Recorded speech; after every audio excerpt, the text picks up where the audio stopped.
নমস্কার বন্ধুরা, random click by Priyanka চ্যানেলে আপনাদের সকলকে জানাই স্বাগত। আজকে আমরা মা মেয়ে আবার ঝুড়ি আর কাঁচি নিয়ে চলে এসেছি ছাদে। ছাদ বাগানে কিছু সবজি আমার হয়েছে, সেগুলো আমরা আজকে সব হারভেস্টিং করে নেব।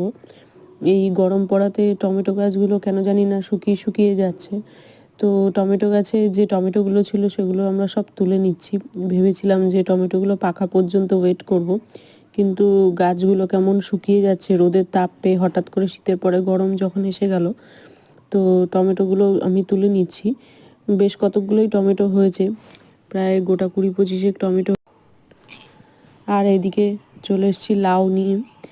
দেখুন আমার গাছ, ছাদ বাগানের গাছে বেশ একটা ছোটো সাইজেরই বোতল লাউ হয়েছে, সেটাও তুলে নিলাম। এরপরে এই কুমড়োটাও আমি তুলে নেব। ছোটোখাটো সাইজের হয়েছে কিন্তু বেশ ভারী হয়েছে। কাঁচি দিয়ে প্রথমে কাটার চেষ্টা করলাম, হলো না, তাই ভেঙে নিলাম ডাঁটির থেকে। বেশ ভারী হয়েছে। তারপরে এই দুটো উচ্ছে ছিল, উচ্ছে দুটোও তুলে নিলাম। দেখুন আমার মেয়ে সবজিগুলো তুলে খুবই খুশি। এই যে টমেটো, কুমড়ো, লাউ আর এই যে উচ্ছে, বেশ ভালোই সবজি হয়েছে। এটাই আনন্দ। আমার চ্যানেলকে ভালো লাগলে